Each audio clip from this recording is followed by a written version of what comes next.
in Kazakhstan when Nazarbayev became the Elbasi, and when he was almost eaten instead of sausage.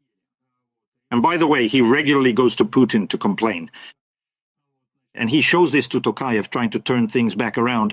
There's so much intrigue there that even Tokayev has taken notice of it.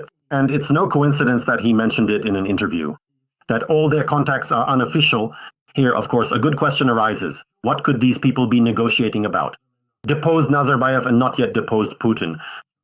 Not to negotiate for Nazarbayev to return to Kazakhstan and hand over half of Kazakhstan to Putin. Nazarbayev says, if you bring me back, I'll just hand over all of Kazakhstan to you, lock, stock and barrel.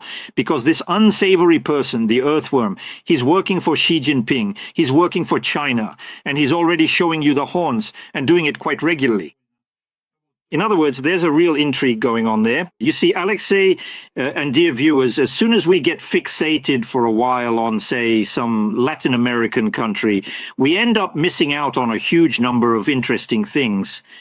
For example, in Turkey, there was a contract signed for 2.5, almost 3 billion people for the sale of a Turkish aircraft to the Spanish, a military training aircraft, and so on.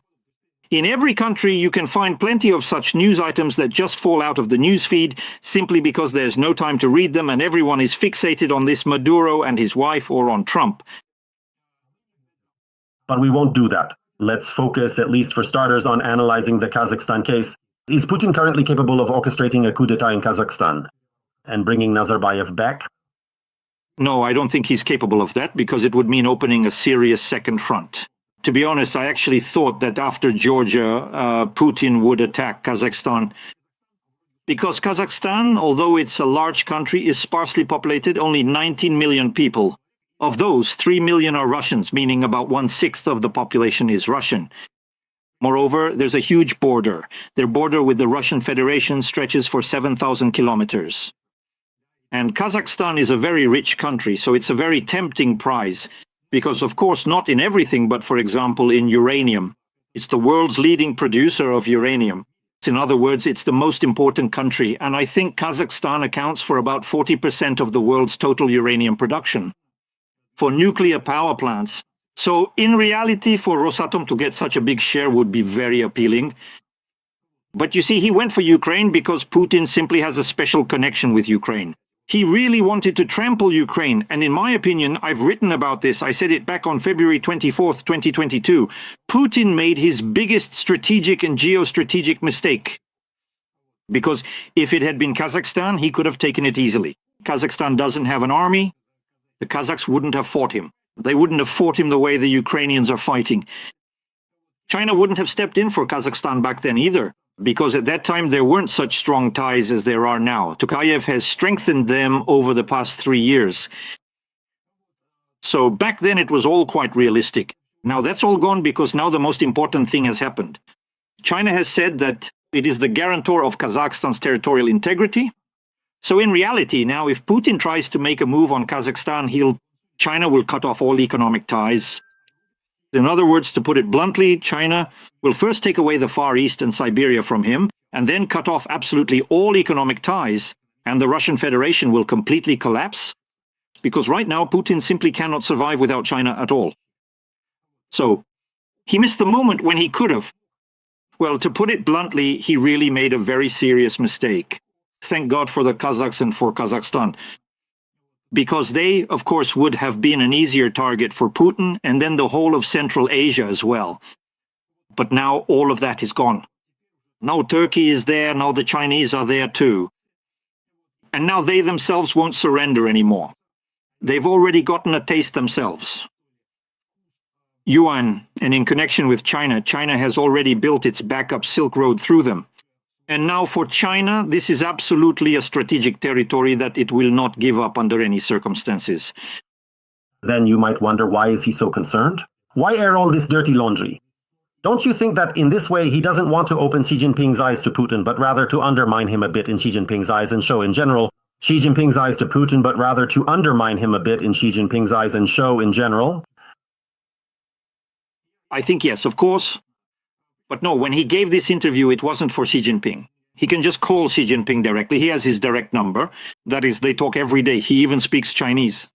He's a sinologist. He specializes in China, studied there, and speaks conversational Chinese. So he can easily communicate with Xi Jinping at any time, whether by smartphone or secure line, and so on. No, it's to show the global community that Putin has these kinds of behind-the-scenes connections. And maybe, it's also for those clans, the remnants of the Nazarbayev clans in Kazakhstan, because they need to be shown who's the boss in the house. And to say that, and to the neighbors as well, the East is a tricky place after all.